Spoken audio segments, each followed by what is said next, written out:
Hello student, I am Sunita Jha. हम कर रहे हैं क्लास 8 मैथ्स गणित प्रकाश का चैप्टर 4 कोऑर्डिनेटर और ये हमारी वीडियो का पार्ट 3 है। स्टूडेंट, आज के वीडियो में हम पेज नंबर 94 टू 99 कवर कर लेंगे। पेज नंबर 94 से हम स्टार्ट करते हैं। हमारा टॉपिक होगा एंगल्स इन कोऑर्डिनेटर। तो हम प्रीवियस वीडियो में पढ़ चुके हैं कि एक कोऑर्डिनेटर में जो 4 इंटीग्रल एंगल होते हैं उनका सम 360 डिग्री होता है। तो हम हमारे इस स्टेटमेंट को प्रूव भी करेंगे। किस तरह से प्रूव करेंगे वह तो मैं आपको बताऊंगी ही। साथ में एक क्वेश्चन है आपकी बुक में पेज नंबर 94 पर स्टार्टिंग में ही कि एक कोऑर्डिनेटर में 3 एंगल अगर 90 डिग्री के हैं तो 4 एंगल 90 डिग्री से लेस या ग्रेटर हो सकता है क्या? तो इस क्वेश्चन का आंसर भी हम लेंगे। पहले हम जानेंगे कि एक कोऑर्डिनेटर में जो 4 एंगल्स होते हैं, 4 इंटीरियर एंगल होते हैं, उनका सम 360 डिग्री होता है। तो कैसे? तो इसके लिए हम क्या करते हैं, एक कोऑर्डिनेटर बनाते हैं। SOME एक कोऑर्डिनेटर हम ड्रॉ कर लेते हैं। SOME तो सबसे पहले तो हम लिख लेते हैं कंसीडर कंसीडर अ कोऑर्डिनेटर का सिंबल बना लेते हैं। कोऑर्डिनेटर SOME हमने कोऑर्डिनेटर कंसीडर कर लिया है।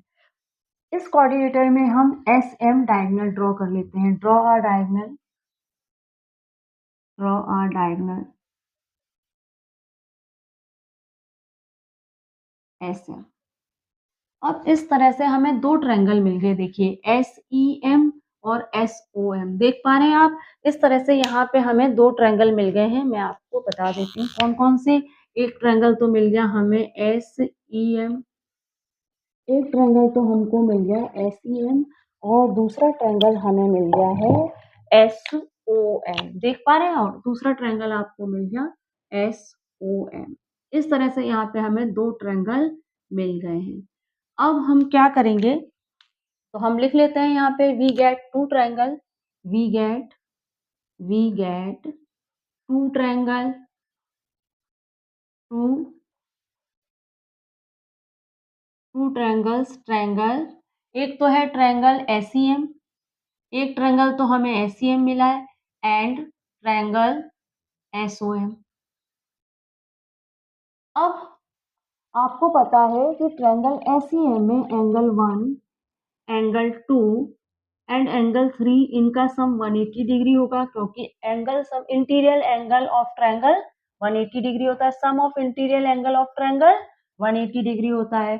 तो हम यहाँ पे लिख सकते हैं कि ट्रायंगल SEM में angle 1 plus angle 2 plus angle 3 equal 180 degree होगा। Angle sum property of triangle के according angle angle sum property of triangle के अकॉर्डिंग। अब ट्रायंगल एसओएम देखिए, ट्रायंगल एसओएम देख रहे हैं आप? ट्रायंगल एसईएम में angle 1, angle 2, angle 3 equal 180 degree होगा। एंगल एसओएम में एंगल 4, एंगल 5 और एंगल 6 इनका सम भी 180 डिग्री होगा ट्रायंगल सम प्रॉपर्टी के अकॉर्डिंग। तो ट्रायंगल एसओएम में आप देखेंगे कि angle 4 plus angle 5 plus angle 6 plus equal कितना हो गया भाई? 180 डिग्री हो गया। Angle sum property of triangle, यही कंडीशन बनेगी। इसको यहाँ पे आप इस तरह से दिखा सकते हैं। तो एंगल सम प्रॉपर्टी के अकॉर्डिंग ये दोनों ही ट्रायंगल जो है उनका इनके इंटीरियर एंगल का सम 180 डिग्री होगा। तो वी अगर ये कितने ट्रायंगल एंगल हो गए? टोटल 6 एंगल हो गए। तो वी एड ऑल 6 एंगल। अगर हम इन 6 एंगल को ऐड कर दें तो क्या होगा? When we add all 6 angle, अगर ये 6 एंगल हम ऐड कर दें तो क्या होगा? देखिए angle 1 plus angle 2 plus angle 3 plus angle 4 plus angle 5 plus angle 6 equal 180 plus 180 equal 360। क्योंकि angle 1, angle 2, angle 3 180 degree, angle 4, angle 5, angle 6 180 degree और इन दोनों को ऐड किया तो 360 डिग्री हो गया। अब आप देखिए कि भाई एंगल 2 एंड 4 एंगल 2 एंड 4 किसके इक्वल है? एंगल एस के इक्वल है ना। इस कोऑर्डिनेटर पे ध्यान दीजिए, एंगल 2 और 4 एंगल एस के इक्वल है। तो यहाँ पे हम लिख सकते हैं कि एंगल 2 प्लस एंगल 4 किसके इक्वल है? एंगल एस के इक्वल है। इसी तरह से आप देखिए कि एंगल 5 जो है वो एंगल ओ के इक्वल है। एंगल 5 जो है वो किसके इक्वल है? एंगल ओ के इक्वल है। अब आगे देखिए एंगल 3 एंड 6 किसके इक्वल है? एंगल एम के इक्वल है। तो एंगल 3 प्लस एंगल 6 जो है वो किसके इक्वल है? एंगल एम के इक्वल है। इसी तरह से आप देखेंगे कि एंगल 1 जो है वह किसके इक्वल है? एंगल ई के इक्वल है। और आपको पता है angle 1, angle 2, angle 3, angle 4, angle 5, angle 6 equal 360 degree. हम फाइंड कर चुके हैं ये सारे एंगल्स का सम 360 डिग्री होता है।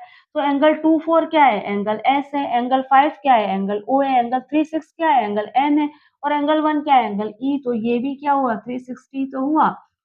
तो इस तरह से हमने प्रूव कर दिया कि एक क्वाड्रिलेटर में जो 4 इंटीरियर एंगल होते हैं उनका सम 360 डिग्री होता है ट्रायंगल सम प्रॉपर्टी को यूज करके। अब आपकी बुक में जो क्वेश्चन है कि एक क्वाड्रिलेटर है कुछ इस तरह से, उसमें अगर 3 एंगल 90 डिग्री के, ये एंगल 3 एंगल अगर 90 डिग्री के हैं, तो आप बताइए कि वह 4 एंगल 90 डिग्री से लेस या ग्रेटर हो सकता है या नहीं। इसका आंसर मैं आपको नेक्स्ट स्लाइड में दूंगी। तो वह हम नेक्स्ट स्लाइड में करते हैं। Able to construct a quadrilateral with three angles equal to 90 degree and fourth angle not equal to 90 degree. क्या ऐसा क्वाड्रिलेटर कंस्ट्रक्ट किया जा सकता है जिसमें 3 एंगल 90 डिग्री हो, फोर्थ एंगल 90 डिग्री से ग्रेटर हो या फिर लेस हो? तो क्या बना सकते हैं हम? देखते हैं भाई बना के।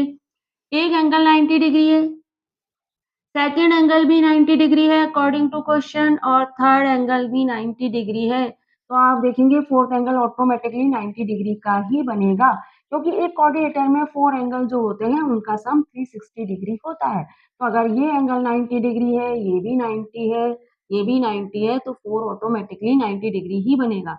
इससे ना तो ग्रेटर बन पाएगा ना इससे लेस बन पाएगा।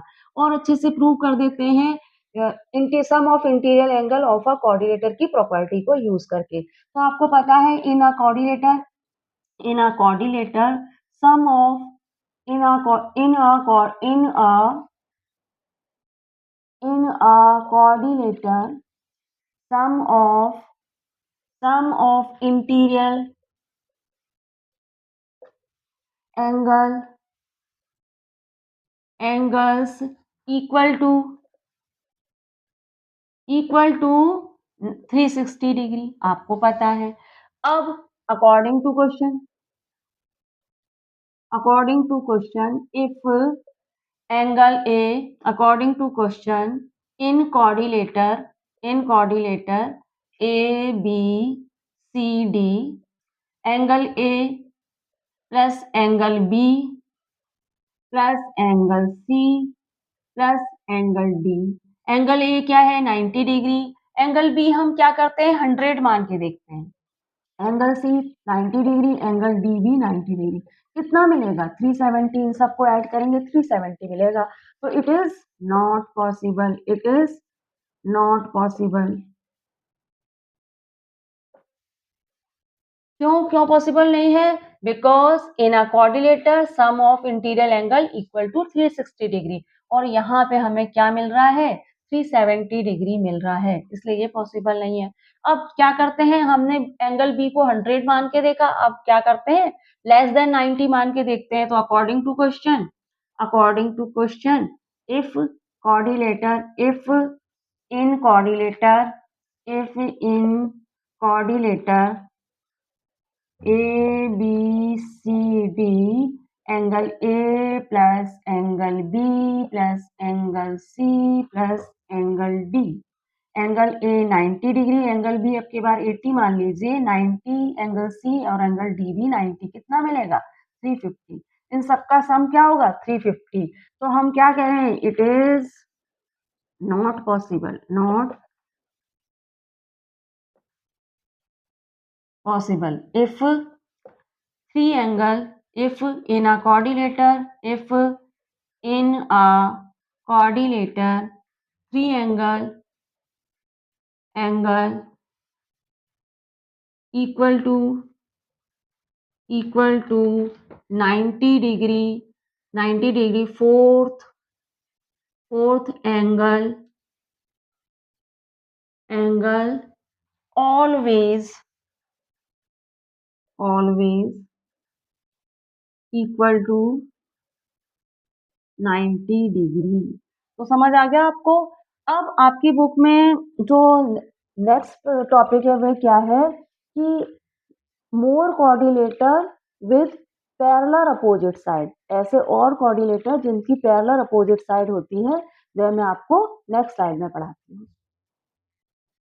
मोर quadrilaterals with parallel opposite side, हमने पढ़ रखा है कि स्क्वायर और रेक्टेंगल इस तरह के कोऑर्डिनेटर हैं जिसमें अपोजिट साइड पैरेलल होती है।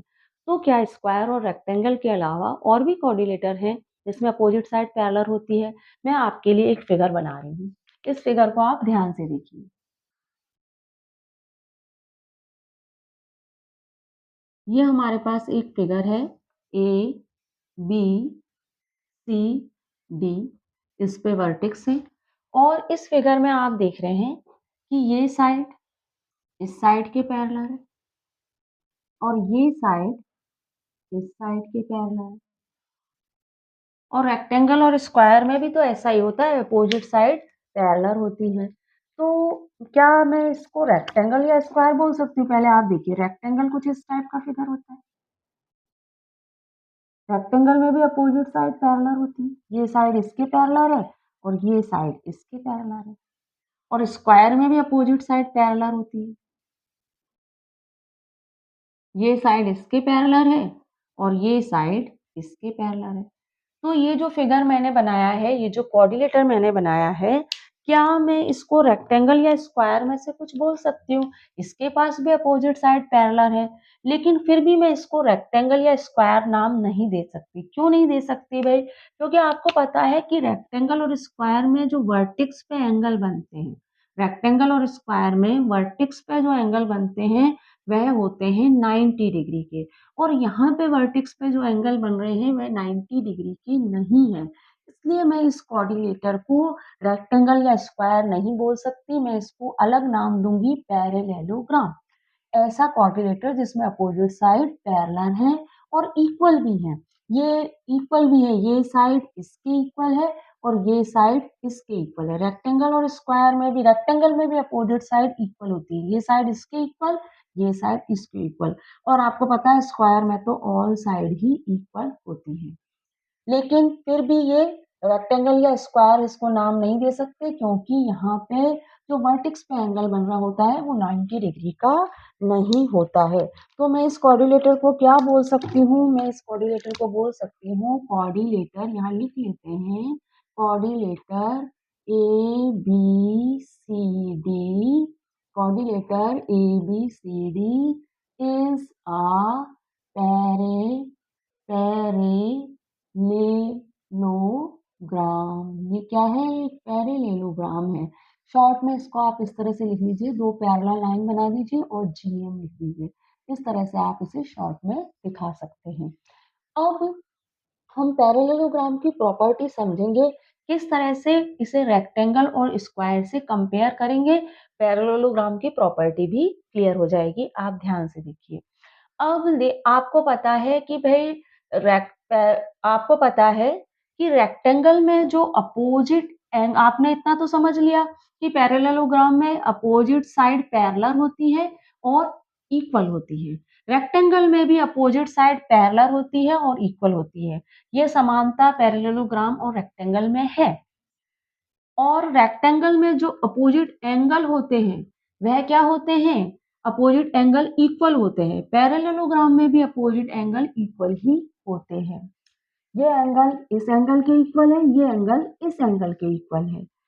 और रेक्टेंगल में जो एडजेसेंट एंगल होता है, ये एंगल अगर x है और ये y है तो इनका सम 180 डिग्री होता है। ये एंगल x है और ये y है तो इनका सम भी 180 डिग्री होगा, और ये y है ये x है तो इनका सम भी 180 डिग्री ही होगा। तो रेक्टेंगल में एडजेसेंट एंगल का सम 180 डिग्री होगा। इस ये एंगल और ये एंगल 180 डिग्री, ये एंगल और ये एंगल 180 डिग्री, ये एंगल और ये एंगल 180 डिग्री। तो पैरेललोग्राम में भी एडजेसेंट एंगल का सम 180 डिग्री होता है। एक्स और वाई को अगर प्लस करेंगे तो आपको 180 मिलेगा। यहाँ पे भी अगर एक्स और वाई को आप प्लस करेंगे तो 180 मिलेगा। यहाँ भी एक्स और वाई को प्लस करेंगे तो आपको 180 ही मिलेगा। तो आपने क्या देखा, रेक्टेंगल और पैरेललोग्राम की प्रॉपर्टी लगभग मिलती जुलती है। रेक्टेंगल में अपोजिट साइड्स इक्वल होती हैं, पैरेललोग्राम में भी अपोजिट साइड्स इक्वल होती है। रेक्टेंगल में अपोजिट साइड पैरेलल होती है, तो पैरेललोग्राम में भी अपोजिट साइड पैरेलल होती है। रेक्टेंगल में अपोजिट एंगल इक्वल होते हैं, पैरेललोग्राम में भी अपोजिट एंगल इक्वल होते हैं। आप देख रहे हैं ना, एंगल एक्स और एंगल एक्स, यहाँ भी एंगल एक्स है, यहाँ भी एंगल एक्स है, यहाँ एंगल वाई है, यहाँ भी एंगल वाई है। इधर भी देखिए, यहाँ एंगल एक्स है, यहाँ भी एक्स है, यहाँ वाई है, यहाँ भी वाई है। और रेक्टेंगल में एडजेसेंट एंगल का सम 180 डिग्री होता है, एक्स और वाई 180 डिग्री। और पैरेललोग्राम में भी एडजेसेंट एंगल का सम 180 डिग्री होता है। तो रेक्टेंगल और पैरेललोग्राम की प्रॉपर्टी काफी कुछ मिलती जुलती है, फिर भी हम एक पैरेललोग्राम को रेक्टेंगल नहीं बोल सकते, क्योंकि इसकी वर्टेक्स पे 90 डिग्री का एंगल नहीं बन रहा होता है। लेकिन मैं एक रेक्टेंगल को तो पैरेललोग्राम बोल सकती हूँ, क्योंकि रेक्टेंगल के पास तो पैरेललोग्राम की सारी प्रॉपर्टी है। तो एक रेक्टेंगल पैरेललोग्राम हो सकता है, लेकिन एक पैरेललोग्राम रेक्टेंगल नहीं हो सकता। क्लियर हुआ आपको? अब इसे स्क्वायर से कंपेयर करके देख लेते हैं। स्क्वायर में अपोजिट साइड इक्वल होती है, पैरेललोग्राम में भी अपोजिट साइड इक्वल है, बल्कि स्क्वायर में तो ऑल साइड इक्वल होती है। स्क्वायर में अपोजिट साइड पैरेलल होती है, तो पैरेललोग्राम में भी अपोजिट साइड पैरेलल ही होती है। स्क्वायर में अपोजिट एंगल इक्वल होते हैं, तो पैरेललोग्राम में भी अपोजिट एंगल इक्वल ही होते हैं। स्क्वायर में एडजेसेंट एंगल का सम 180 डिग्री होता है, तो पैरेललोग्राम में भी जो एडजेसेंट एंगल होता है उनका सम 180 डिग्री होता है। ये एंगल एक्स और वाई 180 डिग्री, यहाँ एंगल एक्स और वाई 180 डिग्री, एक्स और वाई, ये एंगल एक्स और वाई 180 डिग्री, ये एंगल y और x 180 डिग्री। तो यहाँ भी एडजेसेंट एंगल का सम 180 डिग्री है, यहाँ भी एडजेसेंट एंगल का सम 180 डिग्री है। फर्क क्या है भाई, यहाँ वर्टेक्स पे 90 डिग्री का एंगल बन रहा है, लेकिन यहाँ वर्टेक्स पे 90 डिग्री का एंगल नहीं बन रहा है। तो भाई मैं एक स्क्वायर को तो पैरेललोग्राम बोल सकती हूँ, क्योंकि स्क्वायर के पास पैरेललोग्राम की सारी प्रॉपर्टी है। लेकिन मैं एक पैरेललोग्राम को स्क्वायर नहीं बोल सकती, क्योंकि पैरेललोग्राम के पास स्क्वायर की प्रॉपर्टी नहीं है, इसकी वर्टेक्स पे 90 डिग्री का एंगल नहीं बन रहा होता है। तो आप इन दोनों के बीच में अगर अंतर समझें, रेक्टेंगल और स्क्वायर और पैरेललोग्राम के बीच में अंतर समझें, तो सिर्फ यही अंतर मेन नजर आता है। रेक्टेंगल और पैरेललोग्राम का अंतर समझें, तो यहाँ पे अंतर क्या है कि भाई 90 डिग्री का एंगल नहीं बन रहा होता है पैरेललोग्राम में। और स्क्वायर और पैरेललोग्राम का अंतर समझे तो इसकी ऑल साइड इक्वल होती है, जबकि इसमें अपोजिट साइड इक्वल होती है और वर्टेक्स पे 90 डिग्री का एंगल नहीं बन रहा होता है। समझ रहे हैं? स्क्वायर और पैरेललोग्राम का डिफरेंस निकाले तो आप क्या जानेंगे कि स्क्वायर में तो ऑल साइड इक्वल है, लेकिन पैरेललोग्राम में अपोजिट साइड इक्वल है। स्क्वायर में वर्टेक्स पे 90 डिग्री का एंगल बन रहा है, लेकिन पैरेललोग्राम में वर्टेक्स पे 90 डिग्री का एंगल नहीं बन रहा है। तो इन तीनों के रिलेशन को हम एक वेन डायग्राम बना के शो कर सकते हैं। तो वो हम कैसे बनाएंगे, आप देखिए। यहाँ पे मैं लिख लेती हूँ relation between parallelogram, rectangle and square by using Venn diagram. तो लिख लेते हैं यहाँ पे relation between parallelogram, rectangle,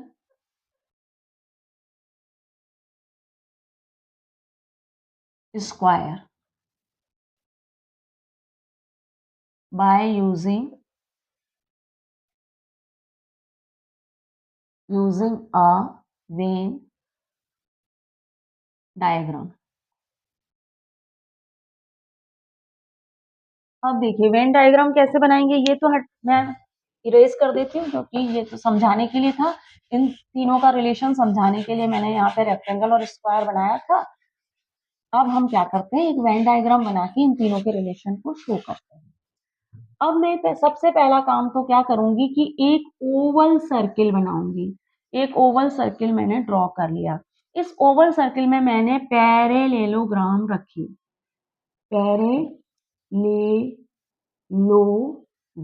parallelogram रखी। अब इस ओवल सर्किल में इस तरह के अलग अलग शेप और साइज के पैरेललोग्राम हैं। अब एक रेक्टेंगल एक पैरेललोग्राम हो सकता है, तो मैं एक रेक्टेंगल को पैरेललोग्राम के अंदर रख सकती हूँ। तो एक रेक्टेंगल बन गया, एक रेक्टेंगल को मैं पैरेललोग्राम बोल सकती हूँ, तो मैंने रेक्टेंगल को पैरेललोग्राम के अंदर रख लिया। एक स्क्वायर को मैं रेक्टेंगल भी बोल सकती हूँ और पैरेललोग्राम भी बोल सकती हूँ, क्योंकि स्क्वायर के पास रेक्टेंगल की भी प्रॉपर्टी है और पैरेललोग्राम की भी प्रॉपर्टी है। तो स्क्वायर को मैंने रेक्टेंगल रेक्टेंगल और पैरेललोग्राम दोनों के अंदर रखा। आपको पता है ना, स्क्वायर को मैं रेक्टेंगल भी बोल सकती हूँ क्योंकि इसके पास रेक्टेंगल की भी प्रॉपर्टी है। तो स्क्वायर एक रेक्टेंगल भी हो सकता है, पैरेललोग्राम भी हो सकता है, लेकिन एक पैरेललोग्राम रेक्टेंगल और स्क्वायर नहीं हो सकता। और एक रेक्टेंगल तो पैरेललोग्राम हो सकता है, लेकिन एक पैरेललोग्राम रेक्टेंगल नहीं हो सकता। तो इस तरह से हम एक वेन डायग्राम बना के इन तीनों के रिलेशन को शो कर सकते हैं। अब हम क्या करेंगे, एक पैरेललोग्राम ड्रॉ करेंगे। एक पैरेललोग्राम ड्रॉ करेंगे जिसमें एडजेसेंट साइड तो होंगी 10 सेंटीमीटर और 12 सेंटीमीटर, और उसके बिटवीन जो एंगल बन रहा होगा वह होगा 30 डिग्री का। आपकी बुक में 4 सेंटीमीटर और 5 सेंटीमीटर दी गई है एडजेसेंट साइड, और उसके बिटवीन जो एंगल बन रहा है वो 30 डिग्री का है। लेकिन मैं साइड की लेंथ थोड़ी ज़्यादा ले रही हूँ क्योंकि मुझे आपको बोर्ड पे दिखाना है ताकि आपको अच्छे से नज़र आए। तो हम एक पैरेललोग्राम ड्रॉ करेंगे और उसके और जो एडजेसेंट साइड है उनके बीच में 30 डिग्री का एंगल बनाएँगे, और फिर डिडक्शन 6 में हम फाइंड करेंगे कि अगर एक एंगल 30 डिग्री का है तो बाकी के एंगल्स का मेजरमेंट किस तरह से लिया जा सकता है। डिडक्शन 7 में हम क्या करेंगे, पैरेललोग्राम की जो साइड्स है उनको क्लियर कर लेंगे। डिडक्शन 8 में हम पैरेललोग्राम की डायगोनल्स को क्लियर कर लेंगे, और फिर पूरा पैरेललोग्राम हमें क्लियर हो जाएगा। तो लास्ट में, वीडियो के लास्ट में, हम पैरेललोग्राम की प्रॉपर्टी लिख के वीडियो को खत्म करेंगे। तो हम ड्रॉ करने जा रहे हैं एक पैरेललोग्राम। यहाँ मैंने लिख दिया है, draw a parallelogram with adjacent sides of length 10 centimetre and 12 centimetre and an angle of 30 degree between them.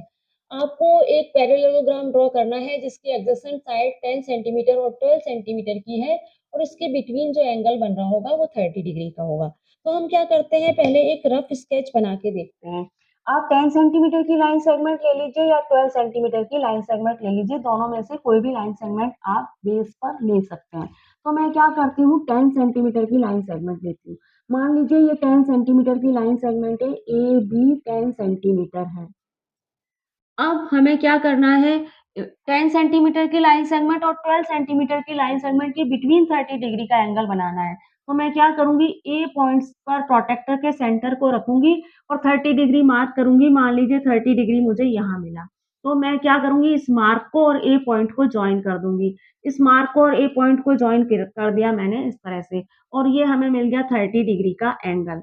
अब आपको पता है 30 डिग्री का एंगल 10 सेंटीमीटर और 12 सेंटीमीटर के बिटवीन है। तो यहाँ पे मुझे फिर ये वाली लाइन सेगमेंट जो मैंने बनाई है ये 12 सेंटीमीटर की होगी। 12 सेंटीमीटर हम मार्क कर लेंगे, मान लीजिए 12 सेंटीमीटर आपको मिल गया यहाँ पे। अब ये तो 12 सेंटीमीटर है। हमने 30 डिग्री का एंगल बना दिया 10 सेंटीमीटर और 12 सेंटीमीटर के बिटवीन। अब ये 12 सेंटीमीटर है तो ये वाली साइड जो होगी वो 10 सेंटीमीटर की होगी क्योंकि अपोजिट साइड पैरेललोग्राम में इक्वल होती है। तो 10 सेंटीमीटर हम कंपास से मार्क कर लेंगे यहाँ से, और यहाँ पे 10 सेंटीमीटर का आर्क लगा देंगे। और यहाँ पे बी पॉइंट से हम 12 सेंटीमीटर का आर्क लगाएंगे क्योंकि ये वाली साइड 12 सेंटीमीटर है। तो बी पॉइंट से 12 सेंटीमीटर का आर्क कुछ इस तरह लगा देंगे। अब यहाँ पे हम इन्हें जॉइन कर देंगे।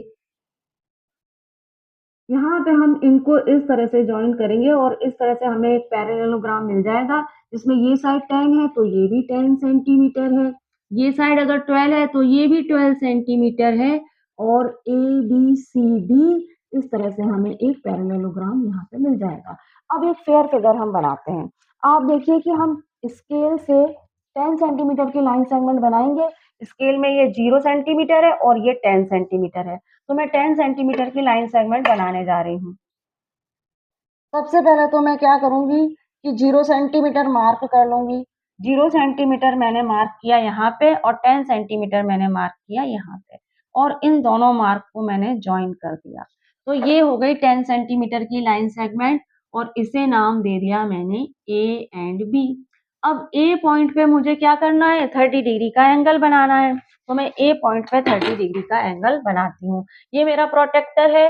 इस प्रोटेक्टर के सेंटर को मैं ए पॉइंट पे रखूंगी और जो ए बी लाइन सेगमेंट है उस पे इस लाइन को ओवरलैप कर दूंगी और 30 डिग्री यहाँ पे है तो 30 डिग्री हम मार्क कर लेंगे। किस तरह से, आप देखिए मैंने प्रोटेक्टर के सेंटर को तो ए बी लाइन सेगमेंट के ए पॉइंट पे रखा और प्रोटेक्टर की जो लाइन थी उसको ए बी लाइन सेगमेंट के ऊपर ओवरलैप कर दिया। अब देखिए 30 डिग्री कहाँ है, 30 डिग्री मुझे यहाँ मिल रहा है, इसे मैंने मार्क कर लिया। अब मुझे क्या करना है, स्केल से इस मार्क को, ए पॉइंट को और इस मार्क को कर देना है ज्वाइन। तो स्केल से मैं इस मार्क को और ए पॉइंट को ज्वाइन करने जा रही हूँ। इस तरह से हम इन दोनों को ज्वाइन कर देंगे। अब आपको पता है कि ये 30 डिग्री का जो एंगल है वो 10 सेंटीमीटर की लाइन सेगमेंट और 12 सेंटीमीटर की लाइन सेगमेंट के बिटवीन है। तो ये वाली लाइन सेगमेंट 12 सेंटीमीटर की हमें चाहिए, तो स्केल से आप ले लीजिए, ये 0 है, ये 12 है, यहाँ पे मुझे 12 मिल गया और ये 12 है यहाँ पे और ये 0 है, तो यहाँ तक हमको मिल जाएगा, यहाँ पे हमें मिल जाएगा 12 सेंटीमीटर। तो ये वाली जो लाइन सेगमेंट है ये 12 सेंटीमीटर की हो गई। इस तरह से हमने स्केल से मार्क कर लिया 12 सेंटीमीटर, यहाँ पे मिला हमें 12 सेंटीमीटर। अब आपको पता है कि ये एक पैरेललोग्राम है, तो ये 10 सेंटीमीटर है तो ये भी 10 सेंटीमीटर होगी क्योंकि इसमें अपोजिट साइड इक्वल होती है। अब मैं क्या करने वाली हूँ, मैं एक कंपास और पेंसिल लूंगी और 10 सेंटीमीटर यहाँ पे जो है उसको अपने कंपास में ले लूंगी। 10 सेंटीमीटर मैंने अपने कंपास को ओपन किया और 10 सेंटीमीटर ले लिया, जो मुझे इस तरह मिला। अब 10 सेंटीमीटर यहाँ पे मुझे 10 सेंटीमीटर का आर्क लगाना है यहाँ से और ये मैंने लगा दिया 10 सेंटीमीटर का आर्क। अब बी पॉइंट से मुझे 12 सेंटीमीटर का आर्क लगाना है, तो 12 सेंटीमीटर मैं यहाँ से ले लेती हूँ। 12 सेंटीमीटर मैंने यहाँ से ले लिया और यहाँ पे मैंने 12 सेंटीमीटर का आर्क लगा दिया इस तरीके से। ये वाला जो आर्क था वो 10 सेंटीमीटर का था और ये वाला आर्क जो था वह था 12 सेंटीमीटर का। तो इस तरह से यहाँ पे मैंने 10 सेंटीमीटर का एक आर्क, 10 सेंटीमीटर का और एक आर्क 12 सेंटीमीटर का लगाया। अब हमें क्या करना है, इस आर्क को इन्हें ज्वाइन कर लेना है। अब हम इसको ज्वाइन कर लेते हैं। आप इस पॉइंट को इस पॉइंट से ज्वाइन करिए इस तरीके से और इस पॉइंट को इस पॉइंट से ज्वाइन कर दीजिए कुछ इस तरीके से। और आप देख रहे हैं कि हमको एक पैरेललोग्राम मिल गया है। ये क्या है, 10 सेंटीमीटर, क्योंकि अपोजिट साइड इक्वल होती है तो ये 10 सेंटीमीटर, ये 12 सेंटीमीटर, तो ये भी 12 सेंटीमीटर और इसके बिटवीन जो एंगल बन रहा है वो 30 डिग्री। तो अभी तक आपने इस पैरेललोग्राम को देख के ये क्लियर हो गया होगा कि देखो इसके अपोजिट साइड इक्वल है और पैरेलल भी है। ये साइड इसके इक्वल है, ये साइड इसके इक्वल है और पैरेलल भी है और ए पॉइंट पे जो एंगल बन रहा है वो 30 डिग्री का बन रहा है। अब डायरेक्शन 6 में मैं आपको बताऊंगी कि अगर ये एंगल 30 डिग्री का है तो एंगल सी कितने डिग्री का होगा, बी कितने डिग्री का होगा और डी कितने डिग्री का होगा, वह हम डिडक्शन 6 में समझेंगे। Deduction 6, what can we say about the angle of a parallelogram. एक पैरेललोग्राम में जो एंगल्स होते हैं उनके बारे में आप क्या कह सकते हैं। ये पैरेललोग्राम है ए बी सी डी और इस पैरेललोग्राम में अगर एंगल ए 30 डिग्री का है तो angle B, angle C, angle D कितने डिग्री के होंगे, आप कैसे बता पाएंगे, आप क्या समझ रहे हैं, इनके बारे में यहाँ हम यह जानेंगे। तो भाई पैरेललोग्राम में एंगल बी सी डी कितने डिग्री के होंगे ये जानने से पहले आप ट्रांसवर्सल को समझिए। अगर मैं दो पैरेलल लाइन बनाती हूँ इस तरह से और इन दोनों पैरेलल लाइन को इंटरसेक्ट करती हुई एक लाइन इस तरह से निकालती हूँ, तो आप देखेंगे कि यहाँ पे इंटरसेक्टिंग पॉइंट पे दो एंगल मिलेंगे, दो इंटीरियर एंगल बन रहे हैं इंटरसेक्टिंग पॉइंट पे। इन दोनों इंटीरियर एंगल का सम 180 डिग्री होगा। अगर मैं पैरेलल लाइन नहीं बना रही हूँ, एक लाइन ऐसे बना दी, एक लाइन मैंने ऐसे बना दी और यहाँ ट्रांसवर्सल इन दो अनपैरेलल लाइन को इंटरसेक्ट करती हुई निकल रही है, तो तब ये इंटीरियर एंगल 180 डिग्री के हो भी सकते हैं और नहीं भी हो सकते हैं। लेकिन अगर दो पैरेलल लाइन है और उन दोनों पैरेलल लाइन को इंटरसेक्ट करती हुई एक लाइन निकल रही है तो फिर दोनों एंगल का सम 180 डिग्री होता है। तो यहाँ पे आप ये जो हमारा डायग्राम है A B C D parallelogram है ए बी सी डी, इसमें आप देख रहे हैं कि ए बी जो है वो एक ए बी लाइन सेगमेंट है और एक लाइन सेगमेंट क्या है, डी सी। ये दोनों पैरेलल है और जो ए डी है वो एक ट्रांसवर्सल है जो इन दोनों पैरेलल लाइन सेगमेंट्स को इंटरसेक्ट करती हुई निकल रही है। तो यहाँ ये जो इंटीरियर एंगल बन रहे होंगे ना, angle A and angle D, इनका सम 180 डिग्री होगा। तो एंगल ए तो हमें फाइंड है 30 डिग्री, तो एंगल डी भी हम फाइंड कर सकते हैं। कैसे फाइंड करेंगे आप देखिए।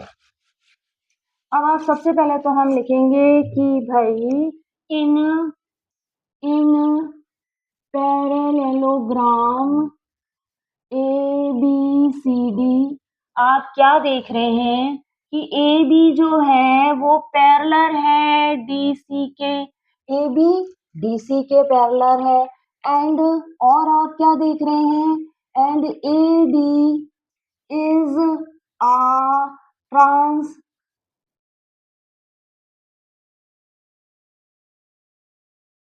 ट्रांसवर्सल टू देम, और एडी क्या है, उसके ऊपर ट्रांसवर्सल है। अब आपने क्या समझा, हमने ये समझा अगर एडी ट्रांसवर्सल है तो हमने ये समझा कि भाई एंगल ए जो है और प्लस एंगल डी जो होगा वो 180 डिग्री होगा। Sum of internal angle on a transversal 180 degree होता है। Sum of internal angle, sum of internal angle on a sum of internal angle same side on a transversal। तो sum of internal angle same side on a transversal 180 degree होता है। अब आप देखिए कि यहाँ पे ए हमारा क्या है, 30 डिग्री है और डी हमको करना है फाइंड। अब आप क्या करिए, एंगल डी को यहीं छोड़िए, 180 माइनस 30 आपको एंगल डी मिल जाएगा 150 डिग्री का। तो एंगल डी हमारा कितने डिग्री का हो गया, एंगल डी हमारा हो गया 150 डिग्री का। अब आप देखिए कि भाई हमें फाइंड करना है अब एंगल बी फाइंड करना है हमें। तो आप क्या देख रहे हैं कि ए डी और बी सी पैरेलल लाइन है, ए डी एक लाइन है, एडी एक लाइन है और उसके पैरेलल ही तो जा रही है बीसीडी। बीसी आप देख रहे हैं कि एडी के पैरेलल ही है और बीसी एडी के पैरेलल है। और ये जो आप देख रहे हैं ये जो लाइन है ये ट्रांसवर्सल है। एडी और बीसी पैरेलल लाइन के ऊपर ट्रांसवर्सल है एबी और डीसी। देख पा रहे हैं आप, एडी और बीसी पैरेलल लाइन के ऊपर ट्रांसवर्सल है ए बी और डी सी। तो आपने क्या समझा कि भाई अगर ये 30 डिग्री का एंगल, ये एंगल और ये एंगल, ये वाला एंगल और इस एंगल का सम 180 डिग्री होगा और अगर ये एंगल 30 डिग्री का है तो हम इस एंगल को भी फाइंड कर सकते हैं। तो देखिए इसके लिए हम किस तरह से स्टेटमेंट बनाएंगे।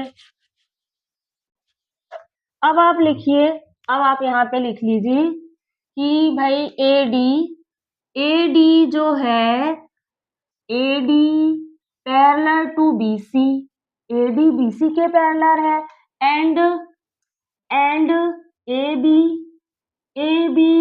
एंड डीसीडी ट्रांसवर्सल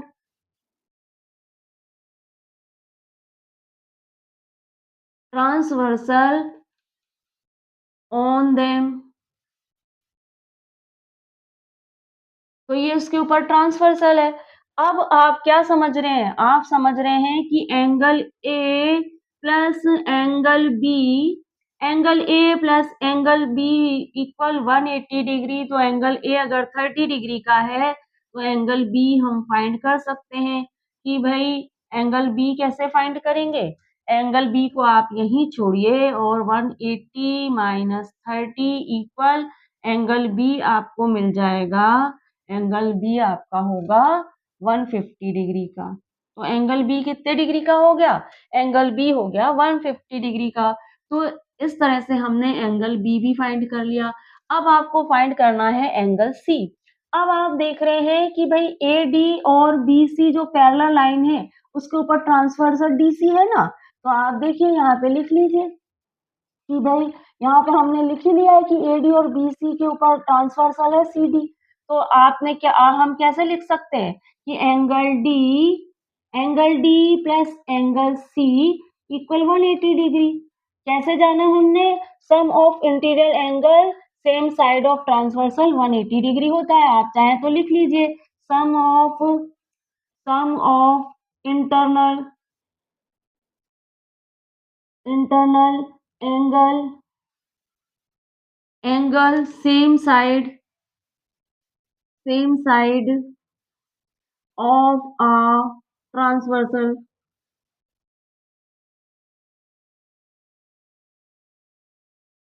अच्छा, अब डी कितना है भाई, डी 150 डिग्री है और सी आपको फाइंड करना है इक्वल 180 डिग्री।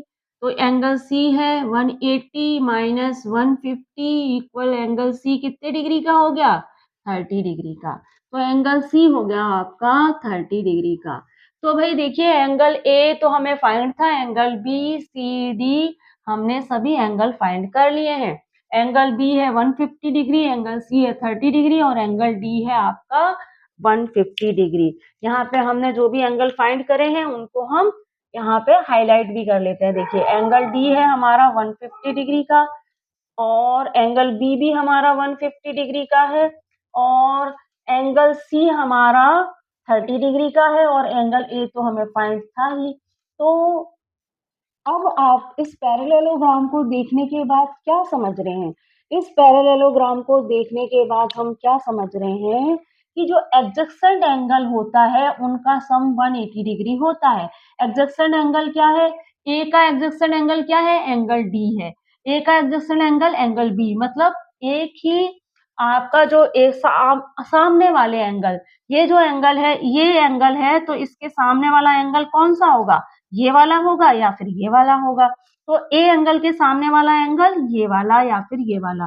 तो ये एंगल और ये एंगल 180 डिग्री के होंगे और ये एंगल और ये एंगल भी 180 डिग्री के होंगे। तो आपने क्या देखा कि एडजेसेंट एंगल का सम 180 डिग्री होता है। एक पैरेललोग्राम में एडजेसेंट एंगल का सम 180 डिग्री होता है और साथ में अपोजिट एंगल इक्वल होते हैं। ये आपने एक पैरेललोग्राम की एंगल्स को जब आपने समझा तो हमने ये जाना। तो यहाँ पे हम क्या कह सकते हैं, यहाँ पे हम ये कह सकते हैं कि भाई angle AD, angle A plus angle D equal 180 degree है। और आपने क्या जाना, और हमने जाना कि भाई angle A plus angle B equal भी 180 डिग्री है क्योंकि ए का एडजेसेंट डी है और ए का एडजेसेंट बी भी है। तो हमने क्या जाना, ये दोनों 180 डिग्री के हैं। और हमने क्या जाना, हमने जाना कि angle C plus angle B equal भी 180 डिग्री है। और हमने क्या जाना, angle C plus angle D equal भी 180 डिग्री का है। तो एडजेसेंट एंगल इक्वल होते हैं एक पैरेललोग्राम में, ये हमने समझा। और हमने क्या समझा, हमने समझा कि एंगल ए जो है वह इक्वल है एंगल सी के। एंगल ए जो है वो एंगल सी के इक्वल है। और हमने क्या जाना भाई, एंगल बी जो है वह इक्वल है एंगल डी के। तो यहाँ पे पैरेललोग्राम के एंगल्स को जब हमने समझा तो हमने ये सारी बातें हमें समझ में आई। अब इसी ये जो हमने समझा है उसे हम एक स्टेटमेंट के रूप में लिख लेते हैं, वह हम नेक्स्ट स्लाइड में लिखेंगे। डिडक्शन 7 क्या है, what can we say about the side of a parallelogram. हम एक पैरेललोग्राम को देखते हैं तो हम पाते हैं कि उसकी जो साइड है वो एक दूसरे के इक्वल है। आप इस डायग्राम को देखेंगे तो आपको आइडिया हो जाएगा कि इसकी साइड एक दूसरे के इक्वल है। अब हम क्या करेंगे, कॉन्ग्रुएंसी ऑफ ट्रायंगल क्राइटेरिया को यूज करते हुए कंफर्म करेंगे, श्योर करेंगे कि एक पैरेललोग्राम में अपोजिट साइड जो होती है वे इक्वल होती है। अब आप देखिए कि हम इसके लिए क्या करने वाले हैं। सबसे पहले तो आप लिख लीजिए कि consider a parallelogram A B C D. Consider consider a parallelogram A B C and D. आप एक पैरेललोग्राम बना लीजिए ए बी सी डी। और फिर आपको क्या करना है, आप इस पैरेललोग्राम में एक डायगोनल बना दीजिए D B. Draw a diagonal D B, लिख लीजिए draw a diagonal D B. आपने डी बी डायगोनल बनाए to get two triangle two triangle to get two triangle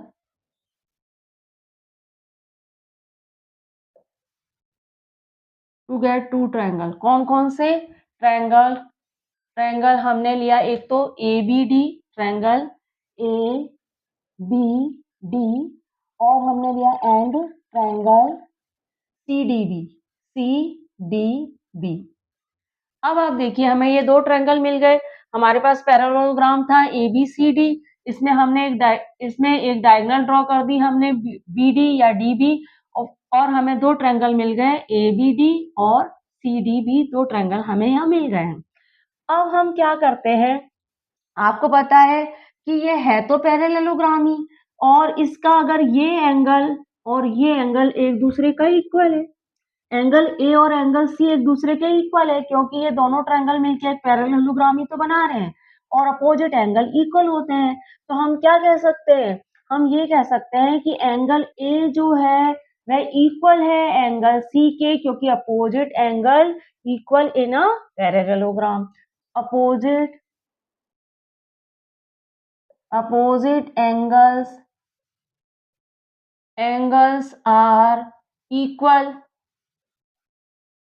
in a parallelogram. एक पैरेललोग्राम में अपोजिट एंगल इक्वल होते हैं। अच्छा, अब आप देखिए कि यहाँ पे आप यहाँ समझिए कि एडी एक लाइन सेगमेंट है इस पैरेललोग्राम में, और आप क्या देख रहे हैं भाई, बीसी भी एक लाइन सेगमेंट है इस पैरेललोग्राम में। ये दोनों ही पैरेलल लाइन है। आप देख रहे हैं एडी और बीसी एक दूसरे के पैरेलल है, और इन दोनों पैरेलल लाइन सेगमेंट से एक लाइन गुजर रही है डीबी। डीबी लाइन गुजर रही है, ये क्या है, एडी और बीसी के ऊपर ट्रांसवर्सल है। एडी और बीसी के ऊपर, एडी और बीसी के ऊपर ट्रांसवर्सल है। और आप देख रहे हैं कि एडी के इस पॉइंट पे इंटरसेक्ट हो रही है और बीसी के इस पॉइंट पे इंटरसेक्ट हो रही है, और इस इंटरसेक्टिंग पॉइंट पे एक एंगल ये बन रहा है, एक एंगल ये बन रहा है। तो जब दो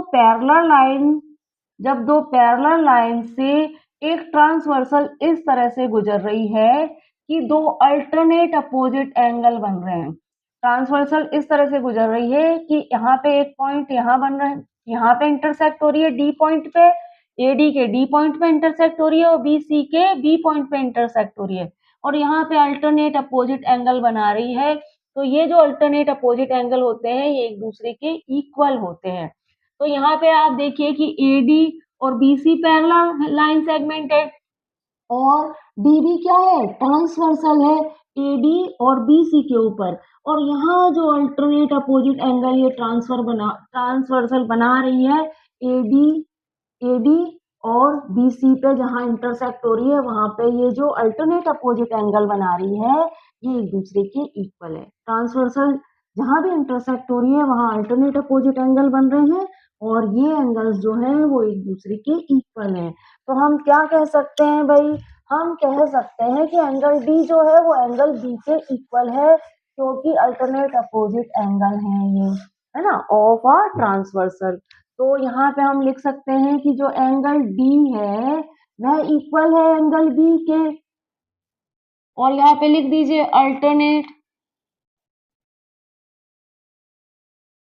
alternate opposite angle equal of a transversal.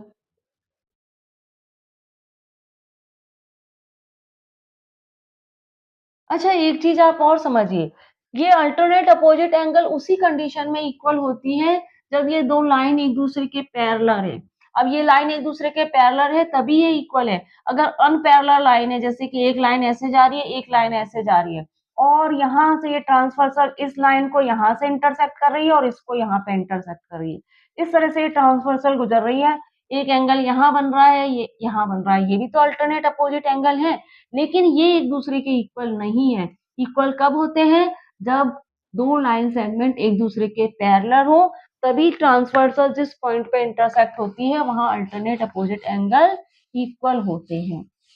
अब आप देखिए, अब यहाँ पे आप देख रहे हैं कि जो डीबी है, डीबी जो है वो किस डीबी और ये कॉमन है दोनों ट्रायंगल में।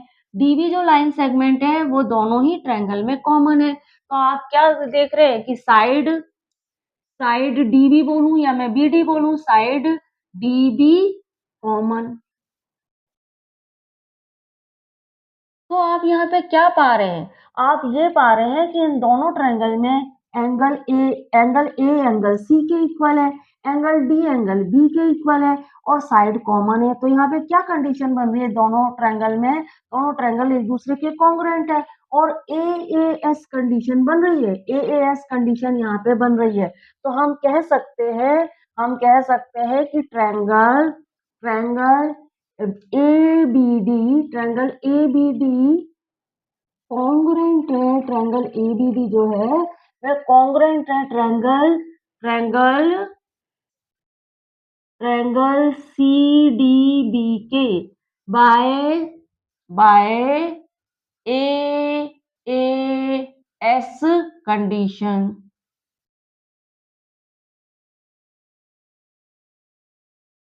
हमने बता ही दिया। देखो यहाँ पे क्या है, आप देख रहे हैं कि एंगल अपोजिट एंगल इक्वल आ रहे हैं।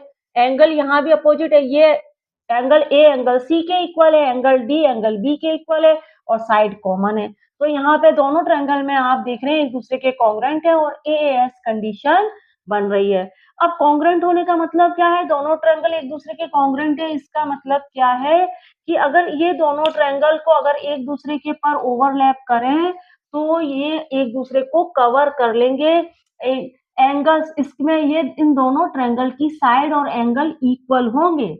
ये वाली साइड इस वाली साइड के इक्वल होगी, ये वाला एंगल इस एंगल के इक्वल होगा, ये साइड इस साइड के इक्वल होगी। कॉन्ग्रुएंट का मतलब ये है कि ये दोनों ट्रायंगल एक दूसरे के बिल्कुल इक्वल है। ये साइड इसके इक्वल, ये साइड इसके इक्वल, ये एंगल इस एंगल के इक्वल और ये एंगल इस एंगल के इक्वल होगा। और ये वाला जो एंगल है ना, ये वाला एंगल ये इस वाले एंगल के इक्वल होगा। तो भाई जब दोनों ट्रायंगल इक्वल है तो आपने क्या समझा? अगर दोनों ट्रायंगल इक्वल है तो फिर क्या है? AB जो है वो BC के इक्वल होगी और जो AD है वो CD के इक्वल होगी। तो इससे प्रूव हो गया कि भाई पैरेललोग्राम में अपोजिट साइड इक्वल होती है। तो आपने देखा कि भाई दोनों ट्रायंगल इक्वल हैं, तो फिर हम क्या कह सकते हैं? हम कह सकते हैं कि AB जो है वह इक्वल है डीसी के, या फिर सीडी बोल सकते हैं, कुछ भी बोल सकते हैं। ए बी इक्वल है, साइड लिख लीजिए, साइड ए बी जो है वह इक्वल है आपके सीडी या फिर डीसी, कुछ भी लिख सकते हैं। सीडी के इक्वल है। साइड ए बी जो है वो साइड सीडी के इक्वल है। और आप क्या दिख रहे हैं कि साइड एडी जो है वह इक्वल है साइड बीसी के। तो इससे प्रूव होता है कि दस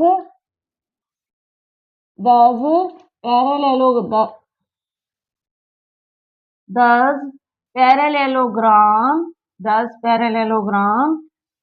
ए बी सी डी इज आप इस तरह से लिखिए, 10 in a parallelogram opposite sides are equal. तो क्लियर हो गया? 10 इन अ पैरेललोग्राम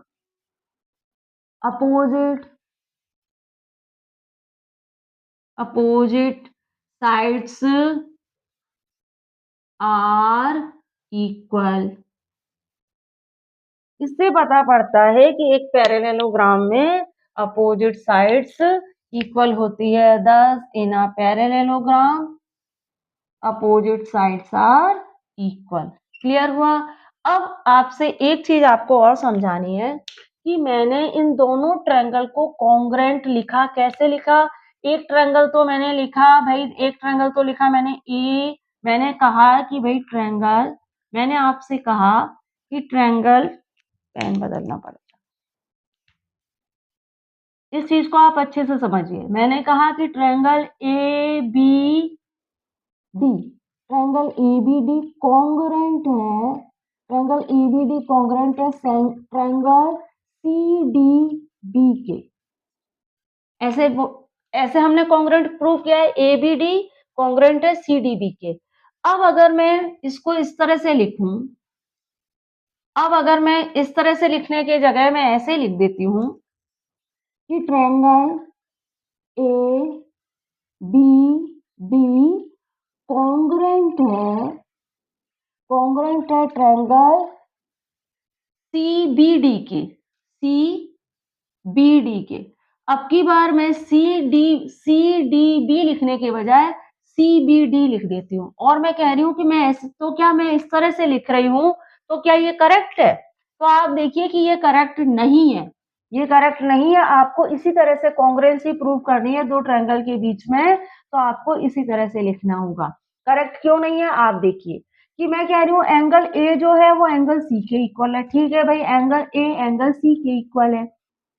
मैं कह रही हूँ एंगल बी के इक्वल है, तो एंगल बी के इक्वल कह रही हूँ, तो फिर ये दोनों कॉन्ग्रुएंट कैसे हुए? भाई इसमें भी एंगल, इसमें भी एंगल, तो कॉन्ग्रुएंसी कैसे प्रूव होगी? नहीं होगी ना प्रूव। और मैं कहती हूँ कि साइड बी डी जो है वो साइड बी डी के इक्वल है, तो चलो साइड साइड तो कॉमन है दोनों में, तो यहाँ बी डी चल रहा है। लेकिन यहाँ पे मैं कह रही हूँ एंगल बी के इक्वल है, तो फिर कॉन्ग्रुएंसी कैसे प्रूव होगी? कॉन्ग्रुएंसी प्रूव करने के लिए मुझे कहना होगा कि एंगल ए जो है वो एंगल सी के इक्वल है, और जो एंगल बी है वो एंगल डी के इक्वल है, एंगल बी एंगल डी के इक्वल है, और साइड बी डी जो है वो दोनों में इक्वल है। साइड बी डी बोलो चाहे साइड डी भी बोलो, दोनों में इक्वल है। तो ये इस तरीके से हम कॉन्ग्रुएंसी प्रूव नहीं कर सकते, हम इस तरीके से कॉन्ग्रुएंसी प्रूव कर सकते हैं दो ट्रायंगल के बीच में। तो किस तरह से आपको लिखना है, इस बात का भी आपको ध्यान रखना है कॉन्ग्रुएंसी प्रूव करने के लिए। अब देखिए कि भाई अब ये पैरेललोग्राम में दो डायगोनल भी बनती है, एक जैसे ये डी भी डायगोनल है, ऐसे ए सी भी डायगोनल बनेगी। तो ये डायगोनल क्या कहती है, जैसे ये मैं आपको डिडक्शन 8 में समझाती हूँ। Deduction 8, what is the point of intersection of the two diagonal in a parallelogram? एक पैरेललोग्राम में डायगोनल जिस पॉइंट पे इंटरसेक्ट होती है, तो क्या कंडीशन बनती है, ये आपको बताना है।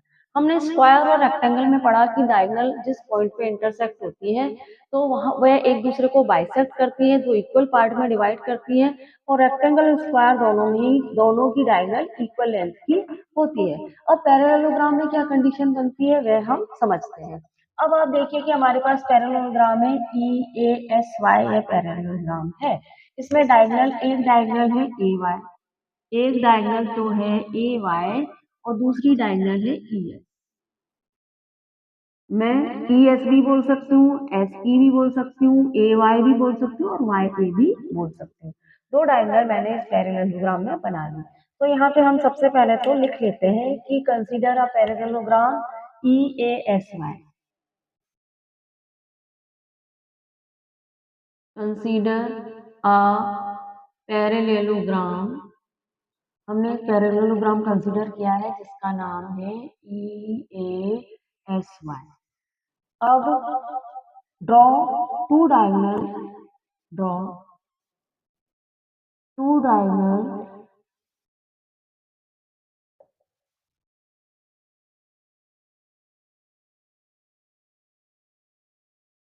ड्रॉ टू डायगोनल कौन कौन सी है, A Y and E S, ये दो डायगोनल बनाती है ना। अब intersecting point O is intersecting point on both diagonal, O is intersecting intersection point on both diagonals।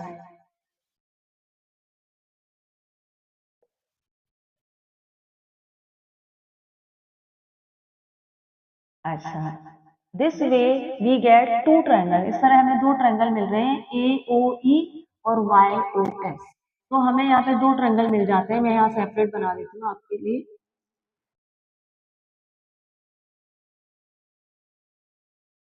A A O E and हमें दो ट्रायंगल मिलेंगे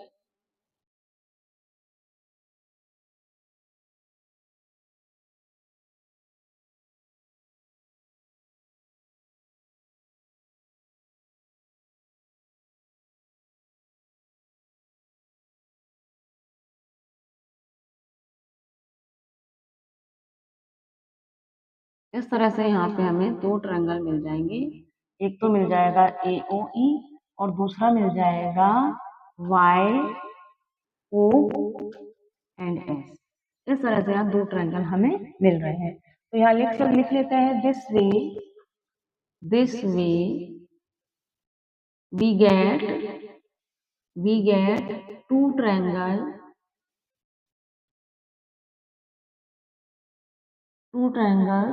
triangle AOE, triangle AOE and triangle YOS, triangle YOS। अब हम क्या करेंगे कि ये diagonal क्या कंडीशन बना रही है, ए वाई और ई एस, ये हम कॉन्ग्रुएंसी ऑफ ट्रायंगल क्राइटेरिया से फाइंड करेंगे। और हमने ट्रायंगल कौन से लिए हैं, ट्रायंगल ए ओ ई और ट्रायंगल एस ओ वाई, ये दो ट्रायंगल हमने लिए हैं। अब मैं कहती हूँ इन दोनों ट्रायंगल में जो साइड ए ई है, इसकी साइड ए ई और इसकी साइड एस वाई एक दूसरे के इक्वल है। इसकी साइड एस वाई और इसकी साइड ए ई एक दूसरे के इक्वल है। और मैं कहती हूँ कि एंगल ए जो है, वो एंगल वाई के इक्वल है। यहाँ देखिए आप, मैं कह रही हूँ ये जो एंगल है, एक ट्रायंगल हमारे पास ये है, एक ट्रायंगल हमारे पास है ए ओ ई, एक ट्रायंगल हमारे पास ये है, एक ट्रायंगल हमारे पास ये है। और मैं कहती हूँ कि इन दोनों ट्रायंगल में एंगल ए जो है, वो एंगल वाई के इक्वल है। कैसे कह रही हूँ मैं, और क्या कह रही हूँ मैं कि साइड ई ए जो है वो साइड वाई एस के इक्वल है। पहले आप एंगल को समझिए। यहाँ पे दो पैरेलल लाइन आप देख रहे हैं, एक पैरेलल लाइन है ई ए, एक पैरेलल लाइन क्या है ई ए, दूसरी पैरेलल लाइन क्या है भाई वाई एस। और इन दोनों पैरेलल लाइन से एक ट्रांसवर्सल निकल रही है ए वाई। इन दोनों पैरेलल लाइन से एक ट्रांसवर्सल निकल रही है ए वाई। इस पैरेलल ई ए लाइन को इंटरसेक्ट कर रही है यहाँ पे, और वाई एस लाइन को इंटरसेक्ट कर रही है यहाँ पे। और इस इंटरसेक्टिंग पॉइंट पे दो अल्टरनेट अपोजिट एंगल बन रहे हैं। तो ये जो दोनों अल्टरनेट अपोजिट एंगल होते हैं ना, ये एक दूसरे के इक्वल होते हैं। जब दो पैरेलल लाइन को एक ट्रांसवर्सल इंटरसेक्ट करती है, तो अल्टरनेट अपोजिट एंगल जो भी बनते हैं वह एक दूसरे के इक्वल होती है। अगर लाइन पैरेलल नहीं है, अनपैरेलल है, एक ऐसे जा रही है दूसरी ऐसे जा रही है और फिर ट्रांसवर्सल गुजर रही है इन दोनों लाइन से, तो यहाँ पे भी अल्टरनेट अपोजिट एंगल बनेंगे, लेकिन ये एक दूसरे के इक्वल नहीं होंगे। लेकिन लाइन अगर पैरेलल है तो फिर ट्रांसवर्सल जिस पॉइंट पे इंटरसेक्ट करती है वहां पे दो अल्टरनेट अपोजिट एंगल बनाती है। तो हम क्या कह सकते हैं भाई, हम कह सकते हैं कि एंगल ए जो है ना, वो एंगल वाई के इक्वल है, क्योंकि alternate opposite angle equal on a parallel line made by transversal. तो आप देख लीजिए यहाँ पे कैसे लिखेंगे हम यहाँ पे लिखेंगे, इरेज कर देते हैं। हम लिख सकते हैं यहाँ पे कि एंगल ए जो है वो एंगल वाई के इक्वल है। एंगल ए इक्वल है एंगल वाई के, तो ऐसे कह रहे हैं हम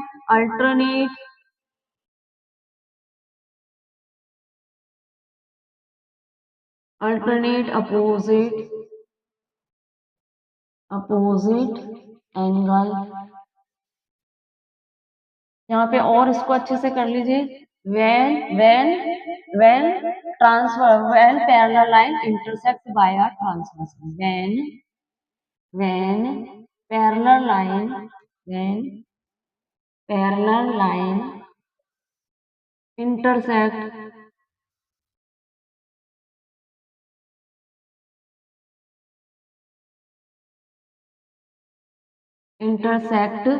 by a transversal.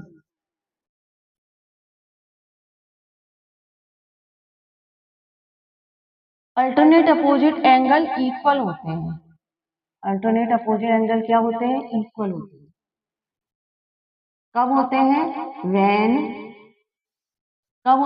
When parallel line intersect by a transversal. उस कंडीशन में अल्टरनेट अपोजिट एंगल जो होते हैं वे इक्वल होते हैं। अब आप देखिए कि ए एंगल ए वाई के इक्वल है और साइड ई ए जो है वो साइड वाई एस के इक्वल है। क्यों कह रहे हैं? क्योंकि एक पैरेललोग्राम में अपोजिट साइड इक्वल होती है। तो मैं लिख सकती हूँ कि साइड ई ए जो है वह इक्वल है साइड वाई एस के।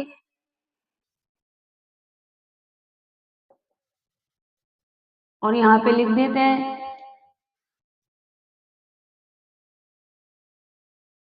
Opposite sides equal in a parallelogram. एक पैरेललोग्राम में अपोजिट साइड इक्वल होती है। अब एंगल मैं कह रही हूँ एंगल ई जो है वो एंगल एस के इक्वल है। यहाँ पे हमने एंगल ए एंगल वाई के इक्वल है और साइड ए ई जो है साइड वाई एस के इक्वल है। और हम कह रहे हैं एंगल ई जो है वो एंगल एस के इक्वल है। अब ये कैसे कह रहे हैं हम? वापस आप समझिए इसको। आप ई ए लाइन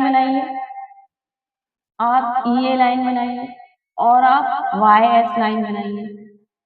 इन दोनों पैरेलल लाइन से ट्रांसवर्सल गुजर रही है एस ई, गुजर रही है ना ट्रांसवर्सल एस ई। और इन दोनों पैरेलल लाइन को एस ट्रांसवर्सल ई ए लाइन को ई पॉइंट पे इंटरसेक्ट कर रही है और वाई एस लाइन को एस पॉइंट पे इंटरसेक्ट कर रही है।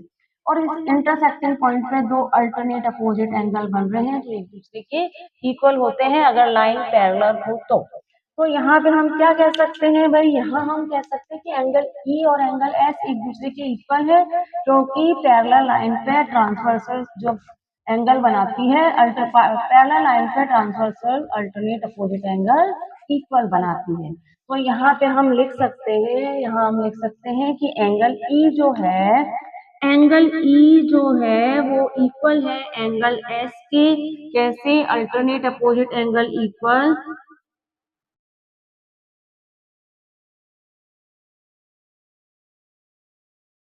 alternate opposite angles are equal। कब होंगे इक्वल? यहाँ पे लिख लीजिए when parallel lines intersect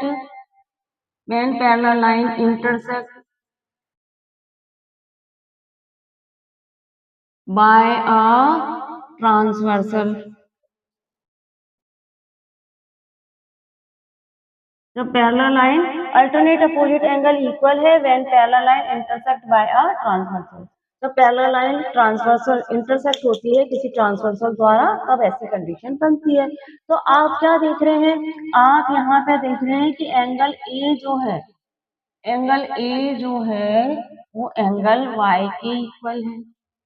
side ई ए जो है वो साइड एस वाई के इक्वल, देख रहे हैं ना आप? साइड ई ए जो है वो साइड एस वाई के वाई एस के इक्वल है। और यहाँ पे आप इस तरह से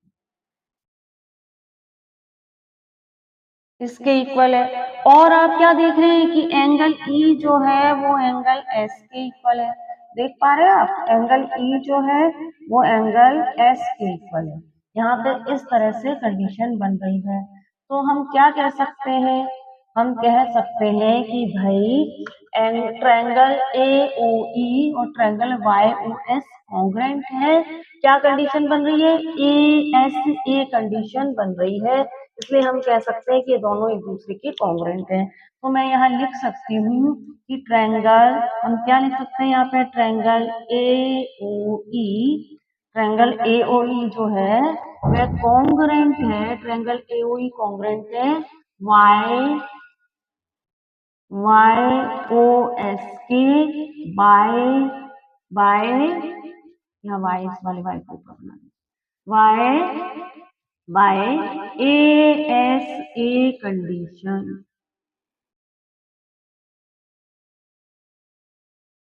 तो इस तरह से ये दोनों ट्रायंगल एक दूसरे के कॉन्ग्रुएंट हैं। तो अगर ट्रायंगल दोनों एक दूसरे के कॉन्ग्रुएंट हैं तो इससे आपने क्या समझा? ट्रायंगल कॉन्ग्रुएंट है। कॉन्ग्रुएंट होने का मतलब क्या होता है कि इसमें जितने भी एंगल है वो एक दूसरे के इक्वल है, कॉरस्पॉन्डिंग एंगल इक्वल है। ये एंगल इसके इक्वल है, ये एंगल इसके इक्वल है, ये साइड इस साइड के इक्वल है ना।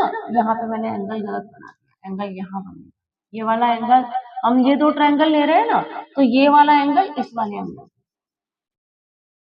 तो यहाँ पे आप देखिए कि ये कॉरस्पॉन्डिंग कॉन्ग्रुएंट का मतलब क्या होता है कि ये वाली साइड इस साइड के इक्वल है, ये एंगल इस एंगल के इक्वल है और ये एंगल इस एंगल के इक्वल है। इस ट्रायंगल के अंदर जो जितने भी कॉरस्पॉन्डिंग पार्ट है वे एक दूसरे के इक्वल है, इनको ओवरलैप करेंगे तो एक दूसरे को कवर कर लेंगे। अब ये दोनों ट्रायंगल एक दूसरे के इक्वल है तो फिर आपने क्या समझा कि AO जो है वो AO OY के इक्वल है और EO जो है वो OS के इक्वल है। तो इस तरह से आपने क्या समझा? हमने समझा कि भाई, हमने समझा कि AO और OY को मैं प्लस कर दूं तो मुझे क्या मिलेगा भाई, ये इस ट्रायंगल की ये वाला ट्रायंगल, इस ट्रायंगल की ये साइड और इस ट्रायंगल की ये साइड इक्वल है, इस ट्रायंगल की ये साइड और इस ट्रायंगल की ये साइड इक्वल है। तो मैं A और OY को प्लस कर दूं तो मुझे डायगोनल मिल जाएगी AY।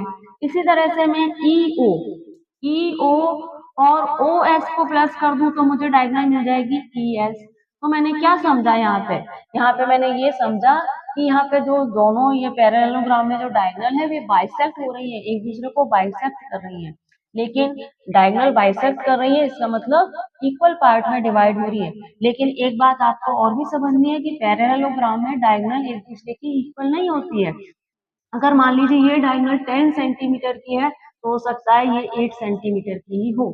लेकिन रेक्टेंगल और स्क्वायर ऐसे पैरेललोग्राम है जिसमें डायगोनल इक्वल लेंथ की होती है। लेकिन हर पैरेललोग्राम में डायगोनल इक्वल लेंथ की नहीं होती है, बाइसेक्ट तो करेंगी पर इक्वल लेंथ की नहीं होती है। तो हम क्या लिख सकते हैं यहाँ पे, in a parallelogram diagonal bisect each other, लेकिन but in a parallelogram diagonal not need to be equal. तो यहाँ पे लिख लेते हैं हम, in a parallelogram diagonal bisect each other. एक पैरेललोग्राम में डायगोनल जो होती है वो बाइसेक्ट करती है एक दूसरे को, but in a parallelogram diagonal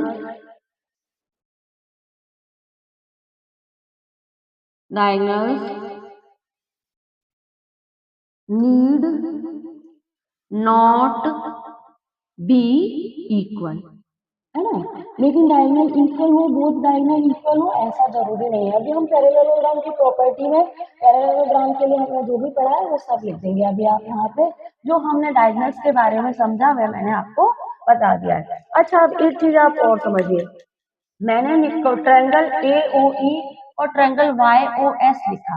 मैंने लिखा ट्रायंगल AOE और ट्रायंगल YOS।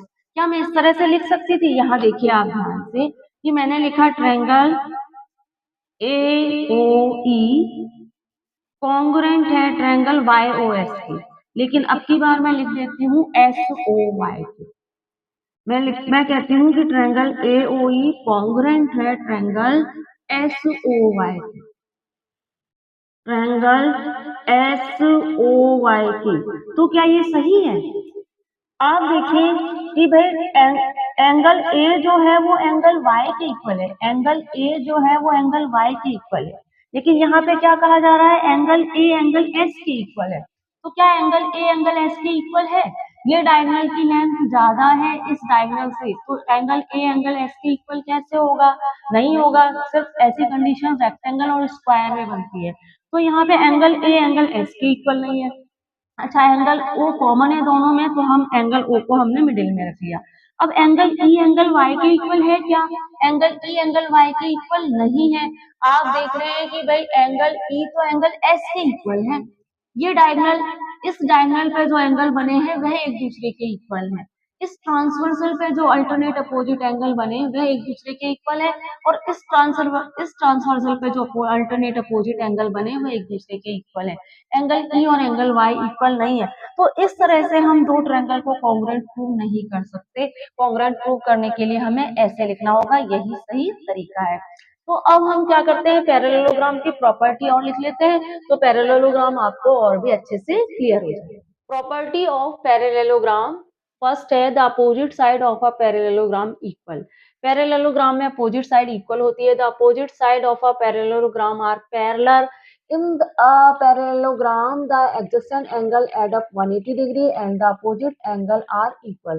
एक पैरेललोग्राम में एडजस्टेंट एंगल का सम 180 डिग्री होता है और अपोजिट एंगल इक्वल होता है। एडजस्टेंट एंगल ये एंगल, इस एंगल, ये एंगल और ये एंगल, इनका सम 180 डिग्री, ये एंगल और ये एंगल, इसका सम 180 डिग्री, ये एंगल और ये एंगल, इनका सम 180 डिग्री। और अपोजिट एंगल, ये वाला एंगल इस एंगल के इक्वल है, ये एंगल इस एंगल के इक्वल है। आगे क्या है, the diagonal of a parallelogram bisect each other. Diagonal bisect हो जाती है अपने मिड पॉइंट पर, ये पार्ट इस पार्ट के इक्वल है, ये वाला पार्ट इस पार्ट के इक्वल है। अब एक क्वेश्चन पूछा गया है, do the diagonal of a parallelogram intersect at a particular angle. अब आपको पता है कि जो पैरेललोग्राम की डायगोनल है वह एंगल तो बनाएंगी। अब यहाँ मिड पॉइंट पे भी एंगल बन रहे हैं, मिड पॉइंट पे भी एंगल बन रहे हैं, यहाँ भी एंगल्स बन रहे हैं। तो ये जो एंगल्स बनते हैं ये क्या कुछ पर्टिकुलर एंगल होते हैं क्या? तो ऐसा कुछ नहीं है कि एवरी पैरेललोग्राम में ये जो एंगल्स होते हैं ये कुछ पर्टिकुलर एंगल्स होते हैं। बस इतना होता है पैरेललोग्राम में कि अपोजिट एंगल जो होते हैं वो इक्वल होते हैं, और जो अपोजिट साइड होती है वह इक्वल होती है। एंगल कुछ पर्टिकुलर बन रहे हैं, ऐसा सिर्फ किसमें, कौन से पैरेललोग्राम में होता है? स्क्वायर और रोम्बस में। रोम्बस अभी हम पढ़ेंगे हमारे नेक्स्ट वीडियो में। स्क्वायर आपको पता है कुछ इस टाइप का पैरेललोग्राम है, और इसमें जब डायगोनल इंटरसेक्ट होती हैं तो आपने देखा ये जो एंगल्स बनते हैं ना, ये जितने भी एंगल बनते हैं तो ये मिड पॉइंट पे ये 90 डिग्री के होते हैं। और यहाँ जो एंगल बनते हैं, ये जो एंगल बनते हैं ये क्या होते हैं, ये 90 डिग्री के होते हैं और बाइसेक्ट होते हैं। बाइसेक्ट होने का मतलब है तो इक्वल पार्ट में डिवाइड हो जाते हैं, ये 45 डिग्री है तो ये भी 45 डिग्री है। ऐसा सिर्फ स्क्वायर और रोम्बस में होता है कि जब डायगोनल बाइसेक्ट होती है, इंटरसेक्ट होती हैं तो कुछ एंगल बनाती हैं, तो वो कुछ पर्टिकुलर एंगल होते हैं। ये सिर्फ स्क्वायर और रोम्बस में होता है, हर पैरेललोग्राम में ऐसी कंडीशन नहीं बनती है। तो रोम्बस किस टाइप का पैरेललोग्राम है वह मैं आपको नेक्स्ट वीडियो में बताऊंगी। इस वीडियो में हमने पैरेललोग्राम को समझ लिया है, उसकी प्रॉपर्टी को समझा। चैनल को लाइक शेयर सब्सक्राइब करना मत भूलिएगा। मिलते हैं हमारे नेक्स्ट वीडियो में। Thank you for watching.